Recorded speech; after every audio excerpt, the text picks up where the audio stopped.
Alright, I'm assuming that people are watching this video after the second CA video. So the important notice still applies here.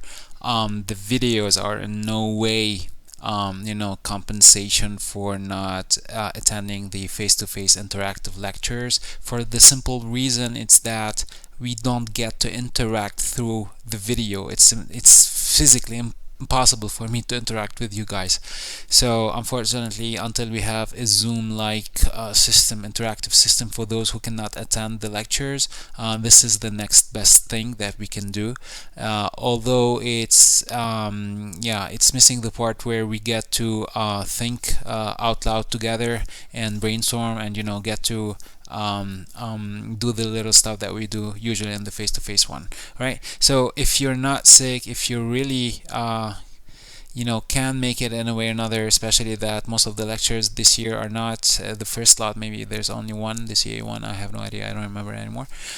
Try to make it. You can, spread out and try not to be in contact or near each other. But those who are interested, please go ahead and do that. Otherwise, I really advise that those who really cannot attend it, to talk to Zoom with the people who do attend, maybe to try to reproduce in a way or another the things that the approach that we use in the face-to-face lectures. Fair enough? Okay, so here's today's lecture and it's all about processes and the states of those processes, and how does the OS manage the processes. And the whole idea of the lecture was to recap a little bit the things that were acquired in the very first video, the online exclusive video. The idea is to try to remember the different layers, logical layers, when it comes to computers, and most of the people who were attending got to do that correctly. All right, and we've seen that particular schema here, where we see two different major parts in a computer. We have the hardware layer, and then we have a big software layer that is divided into or segregated into different layers, which is the application and system layer, namely.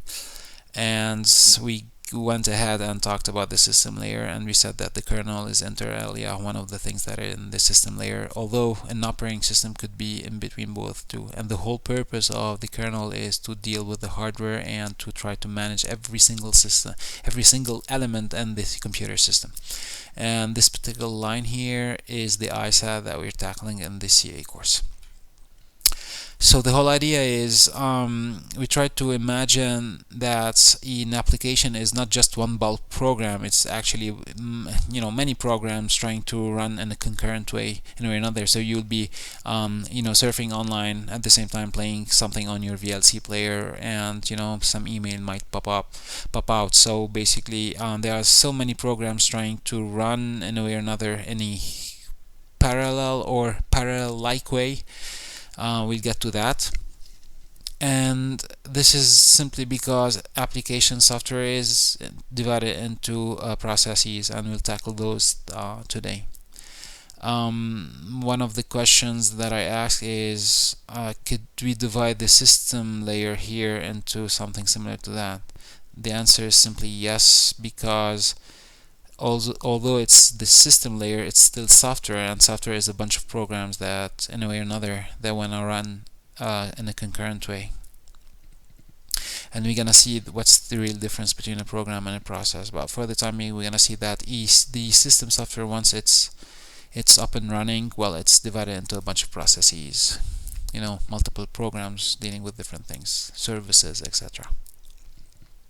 And then I urge someone to try and imagine a same map of the hardware, although we cannot divide the hardware in processes per se because it's not software.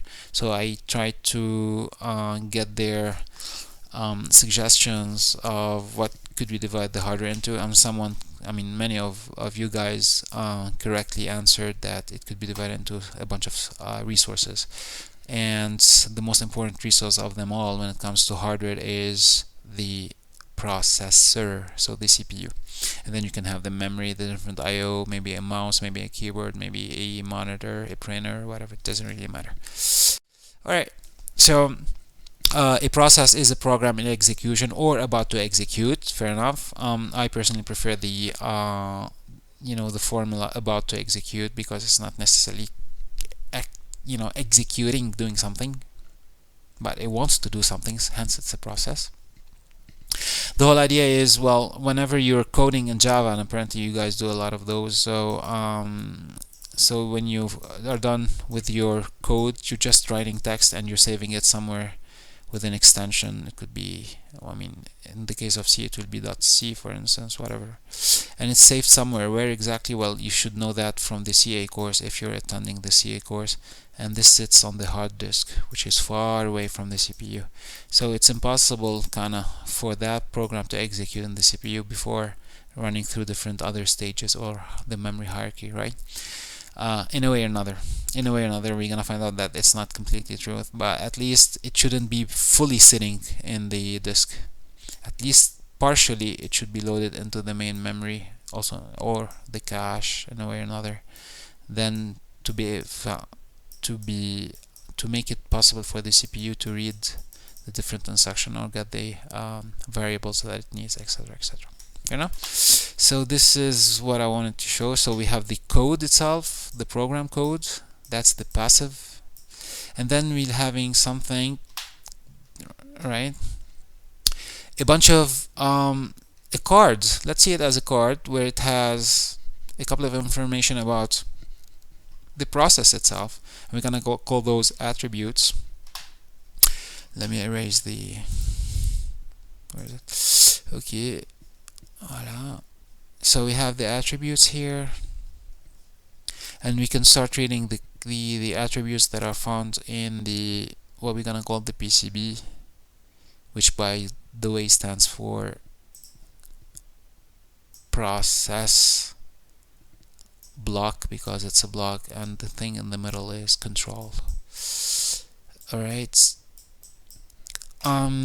So the process control block contains information about the name of the idea of the process, its state, and we're gonna see that the process might have different states. One of the states could be related to the fact that is it currently in execution or waiting or doing something else. Some pointers to different things, some priority to be able to know which process to select. Program counter is used to store something, and you've already seen that somewhere. To store some kind of addresses, and those addresses are the next instruction, for instance. Some registers, in order to be able to, once you stopped your execution to deal with the interrupt, for instance, right? Then when you're gonna go back, well, you should save a lot of stuff on the registers so you can continue from where you stopped, for instance. Some information about the I/O, some accounting, log information, statistics, stuff like that, right? So yeah, in order for a program to become a process, well, it should have, something will create that for it and store it somewhere, and that particular thing that has complete control over a computer is no one but the infamous kernel, and that's enough. Alright, so the states, let's see, we said that a process, so a program where, I don't know, maybe you're either running your process, so it's either active inside the CPU, yeah, I'm gonna put it that way, it's either inside the CPU, so running, or it's outside the CPU. Alright, outside. So it's either executing or not executing. So these are two different basic states. Alright, but however, I want to try and develop those states a little bit more. So once I'm outside the execution, what are the different real states that I can be in? So we try to, again, pause the video and think about it, and then try to answer, and then resume to see if the answer sticks or it doesn't stick. But the idea here is, let's see, try to use what you've learned about interrupts to see what would happen. Maybe I'm currently executing, some interrupt happened, and I needed another process to execute. So I need to go out to make, place for another process to execute. What would that mean? This would mean that I can either go wait somewhere, right? Or if I'm in need of a particular IO, for instance, that is not there, maybe I'm gonna get, blocked over that IO, or maybe I'm just done executing whatever instructions I don't want. So this could be another instruction, or I didn't even enter the first time to the CPU still. So this could be another state. All right, so let's see those new. So this is where a program is becoming a process for the first time. Ready, this means that I'm gonna go ahead and enter a pool, a place where all the processes that were created are waiting for the CPU so they can execute. And then running, this is the execution. And then blocked, maybe I'll be waiting for some event or some IO, right? And finally the normal execution. All right, so let's see a quick map of that and try to imagine the different arrows. Where's my eraser? All right, tuk tuk tuk, ali. So new, ready, and we can go from new to ready when we're gonna do something, and we talk about that in a slide from now. So from ready to running, right? So this means that we were selected and now we're inside the CPU. We can either be done, or for some reason we are kicked out, so we still need the CPU. We're not completely done with it, but something or someone decided that we don't belong there anymore, so we'll have to wait for a more VIP process, for instance, or something else. And then when I'm running and I need some IO that's not there, I'm gonna go to blocked, and whenever that IO is there, should I go back directly to running? Think about it for a second. Second is up. So no, I cannot go directly because some other process might be there, so I need to go back to the ready state, right, to the ready pool to be selected in order to be able to run again. Fair enough? Alright, so let's see what's going on in here. So this is a zoomed version of the previous flowchart.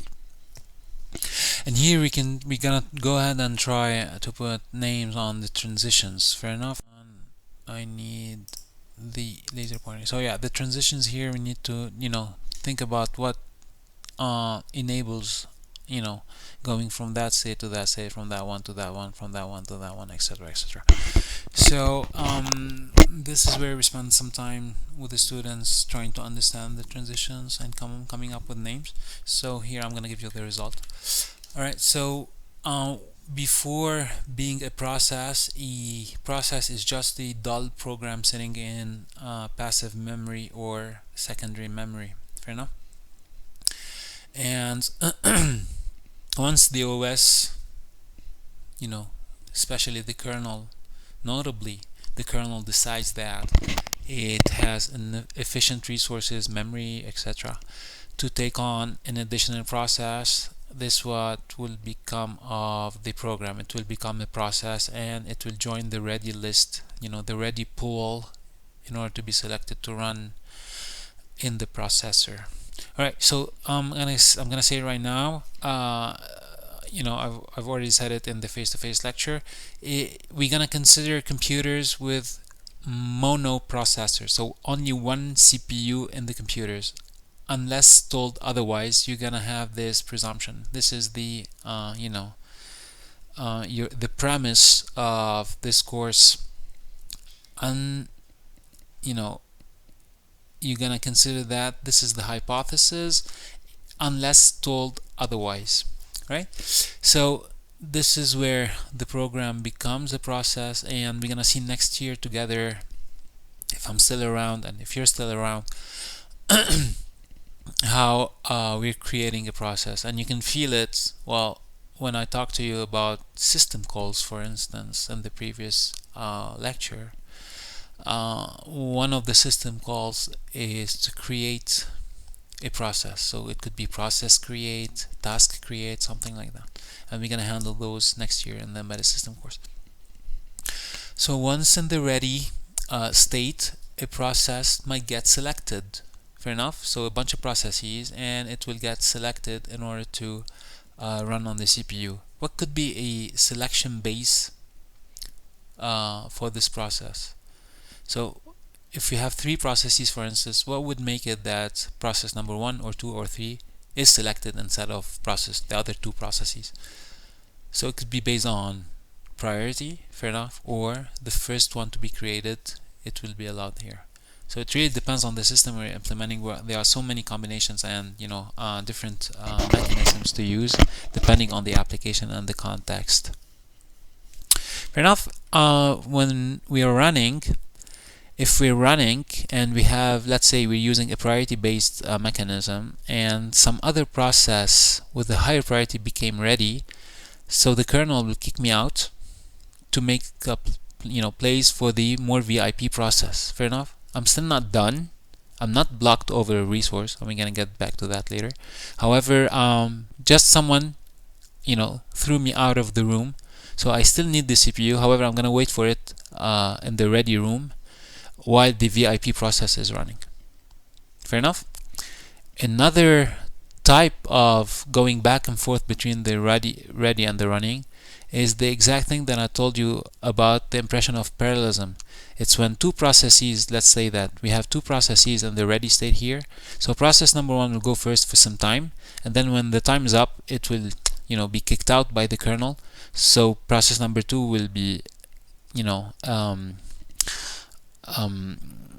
brought to the CPU, and then it will run for 5 seconds, 5 milliseconds, 5 microseconds, it doesn't really matter for the time slice of it. And then we're gonna alternate between the 2 processes. So we're gonna be having like va-et-vient, we're gonna go between that process, that state and this state, etc., etc. Hence, we will have the impression that each of the processes are being executed at the same time. So this is the impression of parallelism I was telling you about. Alright, so yeah, this is when I get chosen, and the technical word then you need to know by heart now, and we're gonna run across it a lot of times later, 5-6 lectures in, I think, is preemption. So basically we say that the process is being preempted. The preemption is being kicked out from the ready state, from the running state back to the ready state. Alright, so if there are 2 processes, P1, P2, P1 is chosen, it's running, and then for some reason P2 needs to run, and P1 did not finish running normally, right? P1 will be preempted to make place for P2 to run, and then P2 will be preempted to make place for P1 to run. Right, fair enough. And that's it. So what's here now? So here you feel like I'm gonna wait on some resource that is not available. Alright, so I'm gonna wait for event. It's more generic. I'm gonna call it an event. It could be a phone call, it could be anything. So this is an analogy, of course. Right, so I'm waiting for something to be ready. I'm expecting some event. Fair enough. I cannot just wait for it here because I'll be losing time. If I lose time, I lose in performance. You got it right. I really hope that you answered that. Alright, so waiting for the event. Knowing that now, what would you call that transition here? So here I'm waiting for an event. The only thing that would unblock me here would be the event happening. Right, so the event occurs. So I'm back to the ready state in order to be selected or chosen to be able to run. I cannot go directly back because some other process might be running. Doesn't make any sense. We need to do things properly, in order. Right, so the last thing to do here is, I'm a process. I just finished executing my very last instruction. What would become of me? I will die. I will be finished, right? So this is normal completion. the process execution has completed. Now, a normal completion is, it happens when we're done executing all the instructions that are in the program of the process. Fair enough, because the process is a program that about to execute or executing, right, with the PCB and everything, all the information that is needed to manage the whole states and etc. Now I want you to think about abnormal completion, reasons for a completion that is not normal, So pause the video, think about it, and then I'm going to give you the answer that your fellow students came up with during the face-to-face lectures. Alright, so normal completion, that was the easiest one. Then we can have some time limit exceeded. So basically, maybe the process is sharing the CPU time with other processes, and it's trying to stay in the CPU. It's not getting preempted, so we need to kill it in a way or another. Some memory unavailable. Maybe the process is trying to get some data or instructions from an address, memory address that is not there, not physically there. So something's fishy. It might be a virus, so I'm gonna try and kill it. Bounds violation. Bounds violation means that maybe we're sharing the memory with different processes, so each process has its section where we have the code of it, so the instructions and the data of it, and then maybe process number 2 is trying to access the data of process number 1. So we're trying to, we're crossing the border, we're not allowed to cross the border, so maybe it's a virus or something like that, so we need to kill it. Protection error. Maybe a process is trying to access a file that is a read on, to write to a file that is read only, or that a file that is that it's not, it doesn't belong to it, or it's not allowed to use, right? So protection error could be a reason for termination. Arithmetic error, this is an exception, so we talked about exceptions and interrupts prior to that. Time overrun. So yeah, time overrun might be alright, so let me put it this way. Time overrun might be the thing that when you're spending time in the CPU and you've exceeded your time limit, or it could be also the fact that you're waiting on a resource that is not becoming available. So imagine that you're waiting for a printer or some other hardware resource that's not there. Instead of waiting for it indefinitely, it doesn't make any sense. So we're gonna kill the process to to empty a little bit of the memory, so we can use another process that could actually run. I/O failure, this is natural, so a process that is associated to some I/O device, well, when the I/O fails, well, the process that is associated to it will be killed as well. Invalid instruction, maybe the process has in its code some instruction that is not defined, something that does not belong to the ISA. And then you can see now the link between the OS and the CA more and more, right? So it's an instruction that is not available. It's not in the bunch of instructions that are defined in the architecture. So this could be a reason. This in red is important one. So privileged instruction, maybe a user process is trying to use a kernel instruction in order to control an IO or something like that. And remember, the user processes, usually they're not allowed to use directly the hardware, because you remember the user processes, they belong to the application layer, and the kernel processes, they usually belong to the system layer.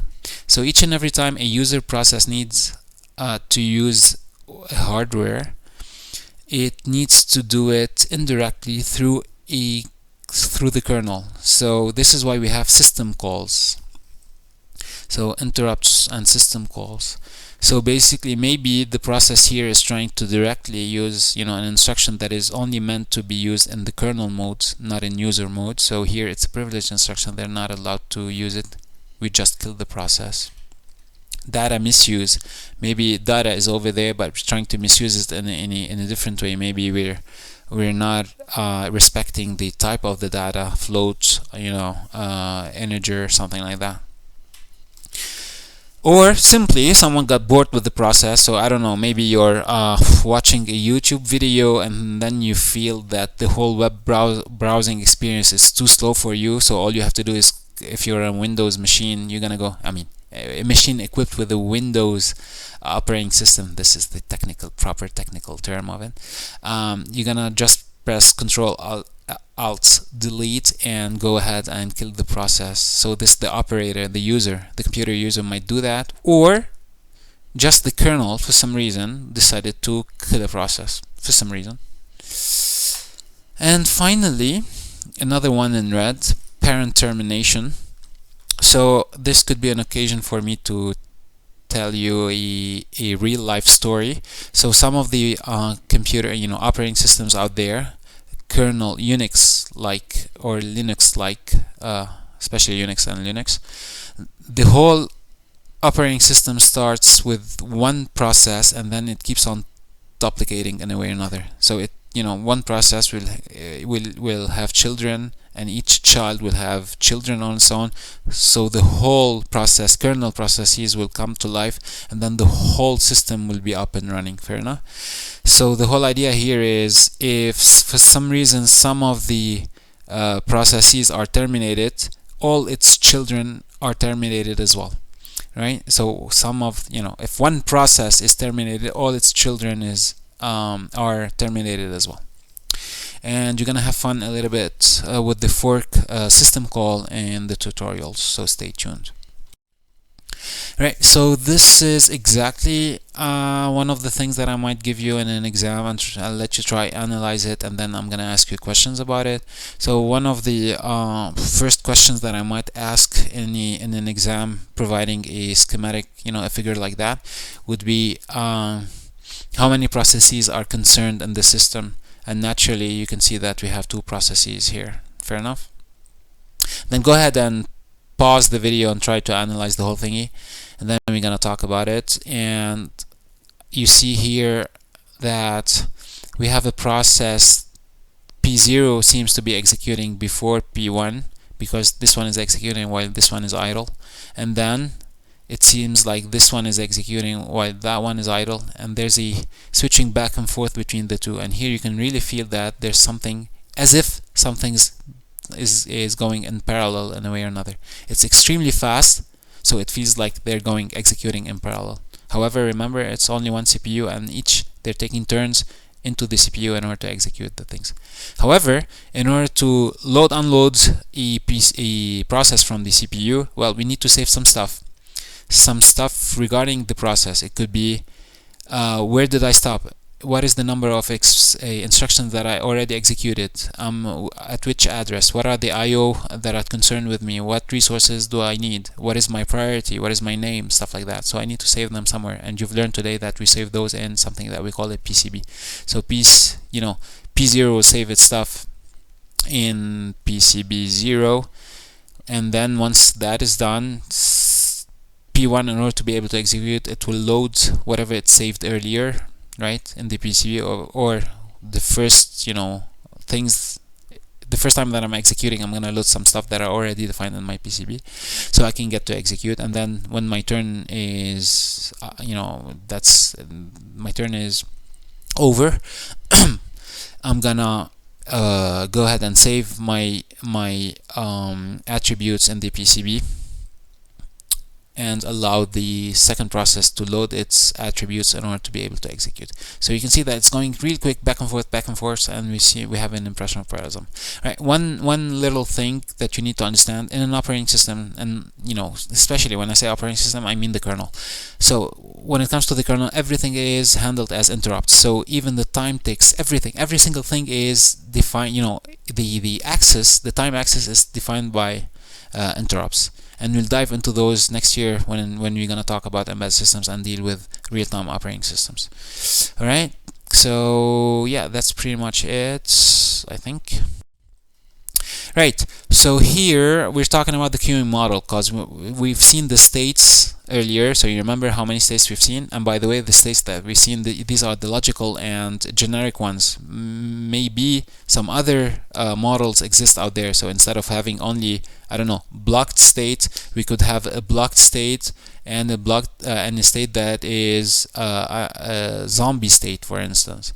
Or there are so many different models out there that exist for this. But I'm trying to give you the the easiest one, the most generic one, and the one that you could map to any model that exists out there. Right? So fair enough. So we're having queues. So remember the states now, and you tell me where would I stick my processes if I wanted to implement them. So it makes sense to use some queues. All right. The whole idea is I'm seeing two queues here. One of the queues here, the first one, will feed the most important part of the computer. I set part resource, right, of the computer, so it would be able to execute. So what is that most important part? It is the CPU. So I'm admitting a process to the ready queue, and then in the ready queue I'm going to go ahead and select the process that needs to execute. The selection could be based on priority, could be based on first in first served, it could be based on so many different things, right? That's not the purpose of today's lecture. We're going to cover those when we're going to talk about scheduling, right? So here we've picked one process and we put it here. So we can see that there are three arrows here, three possibilities. Either the process is done executing in a normal way, so it's released, it has done all its instructions, or we can see that it's going to another queue here, or it's going back to the ready queue. So remember, what did we call that one? This is preemption. And we've seen two examples of preemptions. One of them is I'm being kicked out by a higher priority process, or if I'm being fair with our processes, I'm sharing the time. My time is out, and it is the case here. So it's based on timing, right? And my time is out. And by the way, in the exam, I might give you something like that and tell you what is to your best knowledge or to your best analysis, what kind of mechanism is used for the selection process here. And then you're going to read timeout, and you're going to think that a timeout means that there's some timing, so time slices between the processes, so it's based on time slicing and not based on priority, for instance. Alright, so that's one of them. So I'm back to the ready queue. Or the last path here would be to go somewhere. So what would that be? This is when I can get blocked. Alright, so I'm gonna wait for a resource. I'm executing. One instruction is asking to use the printer. The printer is not, it's asking the kernel to be able to use the printer, and the printer is not ready for me. So basically I'm gonna go ahead and get blocked. When would I be able to be released? When some interrupt tells me that. Alright, so someone will tell me that the printer that you wanted is there.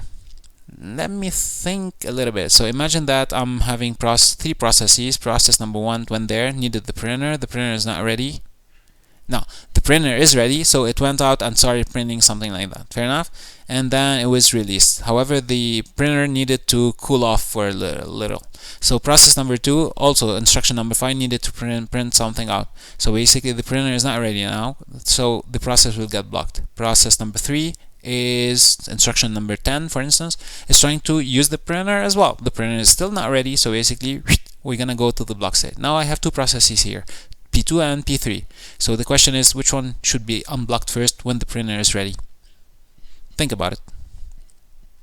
If you answer that the first one to get blocked should be unblocked, that could be one solution. Another solution would be, well, between the two, which one has the highest priority? So if process number 3 has a highest priority, this one should get unblocked first, for instance, right? And could we have multiple queues for different resources? So this one should be for the printer. We can have a different one for the keyboard, waiting for something from the keyboard, or something, dealing with a particular logical resource or whatever. We're gonna talk about those later in that course. So yeah, definitely we could have one blocked queue per event type, per resource. Alright, so here we spent some time trying to analyze that one, and the question that I asked is which process is most likely being executed, and people analyzed everything and they decided that P5 is probably the process that's being executed, for the sole reason that it's the only one connected to the CPU. So this one feels like P5 is executing, alright, and plus it's kind of loaded in the memory as well. that was the easy question. A little bit harder one would be, which one do you feel like it will be executed next? And if you analyze those are connected to nothing at all. Maybe that one to the IO. However, it feels like it's not really loaded into memory. So P6 is kind of loaded into memory. So basically, most probably, it has the higher chances to get to this CPU because it feels like it has at least its PCB or something like that in the memory. The whole point is, who organizes both the hardware resources and the processes, whether user processes or kernel processes? Well, it's always the OS. All right.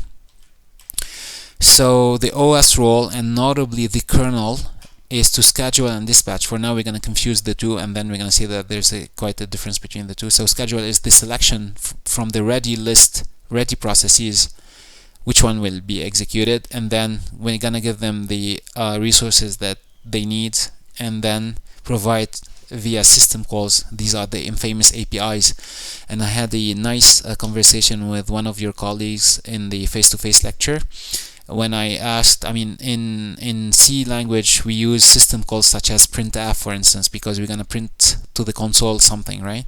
And apparently in Java you use system.in, system.out, stuff like these. So you feel like system, it's like system call, so it makes sense.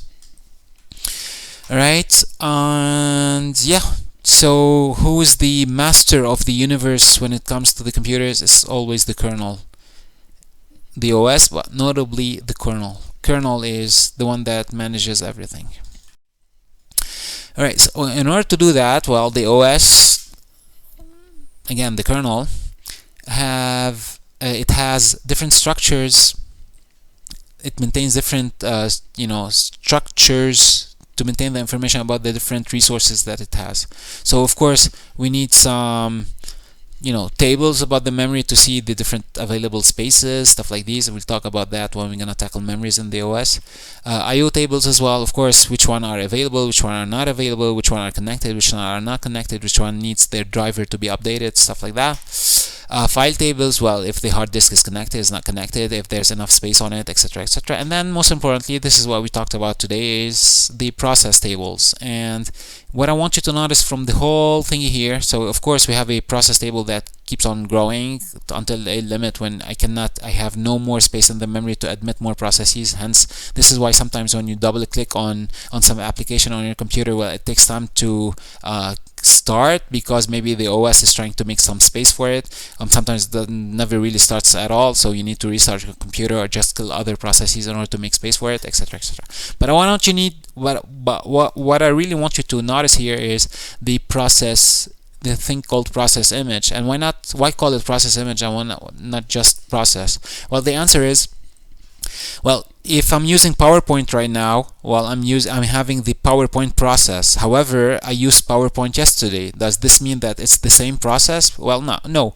It's using the same program for sure. So the code itself, it is like that. However, the process changes because maybe it's loaded to a different place in memory. Maybe it's doing something. It has a different ID. Maybe, right? So basically, this is why we talk. It's an image of the process. You see the difference. However, commonly speaking, people confuse the two, and it's okay to confuse the two. It's not a problem. But now, as technical engineers, you know that a process image is, the current version, the current image, right? The current object of the whole process, theoretical process that is made out of the code itself. The program before it becomes a process. All right. Last thing that I showed people in my lecture was the process control structures again. So that I wanted to provoke them a little bit by telling them that the process image, hence the process that's currently being created or about to execute, is stored mainly in secondary memory. What? This should be shocking. This should be a shocker. And only portions of it in main memory. So the idea is, so what would be the difference between a stupid program codes that is just sitting idly in the secondary memory, which is the hard disk, for instance, right? And the process which is still mainly in secondary memory? Well, the whole point is those portions in main memory. because the whole idea is try to fit as many processes as possible inside the memory. So this is why I don't fully load everything in the memory, because remember, the main memory is limited, is way smaller than the secondary memory. Remember the pyramid from the CA course? So basically the whole idea is I'm gonna store some things. So what are exactly that I'm storing in main memory? Well, first off, remember the CPU will get the instructions from the main memory, so at least some of the instructions should be preloaded in main memory, and then once they are executed, maybe the other instructions could be loaded on the fly. So for sure, the code itself, some of the code itself, but most importantly, the data, the stack, and some attributes. So the data is the things that gonna operate on. That's so obvious. The stack, you've seen that one before. Do you know what's related to? So your colleagues, your face-to-face colleagues, did not know that. Not all of them, at least. And this is related to the function and function calls, and we're gonna tackle that in more details in the CA course. So this is each function that is defined in the code, in the program, should have a stack. And finally, the attributes, and we put all the attributes in a structure, and we talked about it at the very beginning of this video, which is the PCB, right? So the PCB is loaded in main memory and it's needed, and the PCB, again, it contains the process ID, its parent, if it's the case we're using parent, the user ID of the process, so whether it's a user process or kernel process, so the relationship, and you can see the different information. So I didn't talk about those in the face-to-face lecture. This is your responsibility to read them thoroughly. I've added them to the slides so you can read them thoroughly and understand each and every one of them. I'm just giving you the general idea of them. All right. Last thing I want to show you here. Here you can see the different processes, so the images. You can see that this is the PCB, process control block, so it's loaded into memory. We have some kind of stack for the different functions, and we have, you know, a bit of what do we call it, a codes, you know, the instructions that we have, and the data. Not necessarily all the code, maybe partially, maybe fully. It really depends on how much space you have and the mechanism we're using, but at least a big chunk of the program, so we can get the process going, starting executing an instruction. And then you can feel that we have something like a shared space. So we're gonna talk about process communication later, but I mean, you can start feeling something here, that these are private stuff, and then if we ever gonna communicate with each other, where it makes more sense to share something, so it would make things easier. And that's it. This is a recap of how the process creation is happening. So we have an ID, we give it some space, we initialize whatever the process control blocks, so the PCB, all the information needed are there, the linkages with the different IOs, etc., and create data structures. The data structures could be what is the word I'm looking for? Associated to the stats, to the states, to different things. So all the information that we need, they come together, and then my process image, right, is there in the ready state in order to be able to be selected to be executed inside the CPU. Alright, so these are the different things that you need to read thoroughly, and next time we're gonna talk about the real threads, you know, because I'm not talking about the threads from a computer core point of view. I'm talking about software threads. And until then, stay safe, and I really hope to see you face to face, because it's always a pleasant experience.